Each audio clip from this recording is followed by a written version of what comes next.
How should you create a sales funnel for your course? In this video, I'm gonna explain what content you should include inside of your course sales funnel.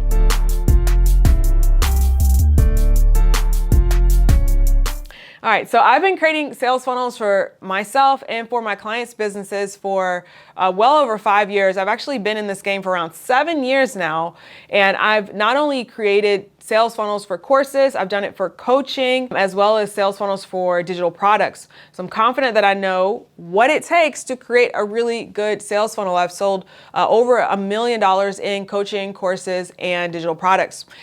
Which brings me to a quick point before we get started. Be sure to watch my free masterclass, and I will actually share that exact process that I used to sell $1 million worth of coaching courses and digital products online. I also share the 6 steps I would take to get to 6 figures if I were starting from scratch, and I'll leave the link in the description if you'd like to check that out. So what's the point of a sales funnel? All right, so the entire point of a sales funnel is to attract your ideal clients, your ideal students, your ideal buyers through a buyer's journey, okay? Within that journey, you're warming them up so they can ultimately purchase your course. And so if you imagine that person is fairly cold, they might not know you, they might not know that they need your course. Generally, people don't wake up in the morning and think, I think I need to buy a course today. Typically, they just know that they have a problem. And so that's the purpose of your sales funnel. A lot of times putting a sales funnel together is intimidating. So I'm gonna walk you through my own process of how I make my sales funnel. Now, you can create a sales funnel using web pages. You can also use it in an email series. Okay, so I just want to get clear. Sometimes when people hear the word sales funnel, they think just landing page, like a series of landing pages. But your sales funnel can simply be a phone call booking page. Your sales funnel can be a purchase page, like just a regular sales page. It can also be a free to email series. So that's what we're gonna talk a little bit more about today. So let's talk first about how does a sales funnel work. I wanna give you a really good analogy, and the analogy that I had scripted for me was for you to think of it as a ride at Disneyland. But honestly, I really don't like that analogy. So I would love for you to think of it as, let's think of it as a fair. Okay, so we're at the fair, the state fair, which I'm a little bit disappointed this year because it looks like I'm probably gonna miss the state fair because I'll be out of the country. So I won't get a chance to eat any corn dogs, cheese fries, funnel cakes, fried Oreos, all the good stuff, right? Frozen lemonade. I always get like one of each thing. But anyways, so let's assume that your sales funnel is your fair. Generally speaking, when you first go to the fair, if you're familiar with going to the fair, you don't always jump right in and go all the way to the back of the fair and get on like the scariest ride. Some people do, but most people are like easing their way in. You know, you walk in the door, you might have to use the restroom, then you're like, oh, let's go grab a snack, let's go get some tickets, and then finally you make it to, you know, the big ride. And that's kind of what a sales funnel is like. The person who is getting to know you and maybe wants to buy your course, they're not just gonna walk right in the door and go straight to purchasing the course. There's a small percentage of people who will do that. Some people will, but there's a small percentage of people who will do that. So that's why it's important for you to create your sales funnel like a fair, where, you know, maybe you got a couple of different free offers. Don't create them all at once, but maybe you have a couple of different free offers, and that eventually lures them into going to, you know, the end. And so this would be like your coaching business's free content or your course business's free content, value drivers, elements that build trust, likability, you know, your YouTube videos, your TikTok videos, your free blog posts. Like, yes, people still do write and people still read blogs. It's okay if you don't want to do video and dance online. It's absolutely fine. Okay, so at the end of your sales funnel, that's where you have the big finale, and that's your sale. Okay, now a lot of people make the mistake of jumping right to the sale. And once again, if you think about that in terms of like the ride at the park, you don't want that to happen up front, because then that's the most exciting thing and you're done, right? And if that's the way that it worked, the fair wouldn't attract so many thousands of people every year. So the purpose of a sales funnel is to help build the know, like, and trust factor. You don't know somebody the very first time you meet them. You're getting to know them. And so that's what you need to understand when it comes to creating your content. You should be creating your content so that you're helping people get to know you. It's the reason why if you go to my Instagram and look at it, you'll see that there's actually not very many like 3 ways to XYZ or 5 steps to 1, 2, 3. Like I generally don't have a lot of those what are called value posts on my personal Instagram page, because the purpose of my Instagram page is for people to get to know me. They're investing because they want to know me, and they're essentially buying into me. And when they're ready to learn some content, YouTube is perfect for that. And that's what I have YouTube for. And I can also put that content in my courses. So when you think of your sales funnel, also think of the different rides and attractions, right? The different places that you have inside of your state fair. Like, everyone is not going to go to the Instagram booth. I think I might be taking this analogy a little far.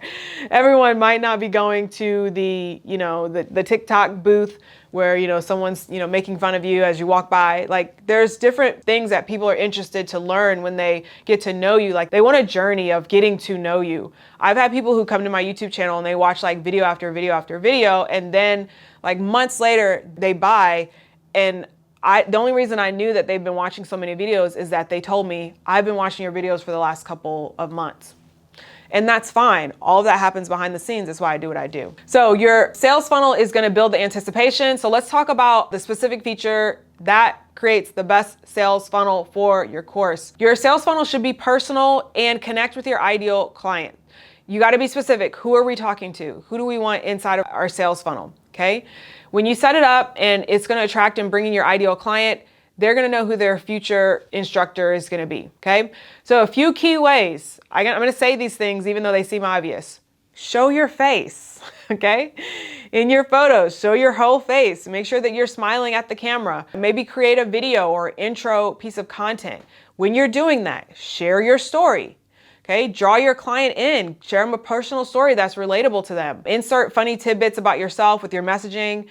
I do this naturally now, but if I'm thinking about what I did during this video, you remember how I mentioned frozen lemonade, funnel cakes, like all those things? That's personal. Everybody doesn't like frozen lemonade, but now I like frozen lemonade. And if you do, you're like, well, I kind of like frozen lemonade too. Actually, I usually get the frozen strawberry lemonade, and then I'm like, oh, this is too much sugar, and I have a brain freeze. So this is an example of inserting fun tidbits about yourself in your messaging, okay? Other things you can do is like, you can use movie references, your signature catchphrase, references about your pet, where you live. Just small details like this help people feel more connected to you as an individual. All right, number 2, your sales funnel should give clients a quick win. And you want to give them a quick win and help show your expertise right away by proving to them that you can help them get results. Always keep in mind that this process is about the client, okay? So a couple ways you can give your client a quick win in your free content is you can create a webinar or a YouTube series like this series on selling your online course. Okay. Now your free training should center around a specific pain point for your client. You can also give them a step-by-step PDF guide, which actually I didn't think about that. I should probably create that for this one. If I do, I'll leave it in the description. And this guide should focus on how to solve a problem in that area of life that they're wanting to change. You can also offer a free ebook. Obviously, it should pertain to your niche and should solve a problem for them. And before we kind of continue, let me just explain the funnel part of all this. So let's just use social media as an example, all right? Let's say you have a social media post that shows your picture. It offers a free webinar training. And then the caption explains a personal story of your journey and how you create transformations for your clients. So someone saw your messaging, they clicked the link, they got your free training, that add them to your email marketing list. Now you can send them an email that provides their training, and they have to obviously agree to receive it in their box. And boom, now you can continue warming them up. The best sales funnel for coaches adds continuous value. The best sales funnel to sell courses adds continuous value. The best sales funnel to sell digital products adds continuous value. So in the previous example, I used a free webinar as a gift that you can deliver for your quick win. So now let's talk about what happens after that training, okay? And honestly, I think the best part of a great sales funnel comes after your webinar. Remember, you have an ultimate goal. You want to convert your ideal clients into your course, but the clients you attract in your offer need to be ideal, high quality clients. So in order to create your sales funnel to break through this level, just start with the simplest level possible. So let's say you have a course and you know that before someone works with you in your course, they need to understand X, Y, Z. This means you already know which part of the journey they need to be on. So you'll simply add that part to your sales funnel. And in your webinar, you can say something like, because you already understand XYZ, this course is perfect for you. And that's how you filter out the people who are not quite the right fit. And it also honestly helps and educates them and provides them with the value that they need, because now they know, okay, if I want to get to 6 figures, I first need to be this person, right? If I want to lose this weight, I first need to do this. Let me go do that first. And then you get better buyers. Don't be afraid to send people away if they're not quite ready. Okay, so some ideas on how to do this: send some educational emails. You can also provide them with a lower cost offer that educates. This is one of my favorite things to do. My $27 offers, $29 offers. I'm going to teach you a really good topic, and hopefully you'll be better off and you'll know what questions to ask. And so you'll be prepared for my higher cost offers. You can also send them to your free educational content, blog posts, podcast, YouTube channel. And in that way, after they review that, then they can come and sign up for your course or your email or whatnot. And when you do this, it's almost like you design your dream clients from the start. So those are the elements I believe makes the best sales funnel for courses. Be personal, give your potential clients a win, and provide educational content. Now, I do go into more detail about sales funnels for courses in my free masterclass. I actually talk a lot about how I would get to 6 figures if I were starting from scratch again. And I definitely share sales funnels because they're a huge part of the process. I do get a little nerdy and technical, showing the breakdown of the marketing system that I use, because I do want you to see the step by step. But if you'd like to learn more about that, just click the link that's in the description. Go watch the masterclass. Don't forget to subscribe, like, ring the bell. And until I see you guys in the next one, thanks for watching. Okay, bye.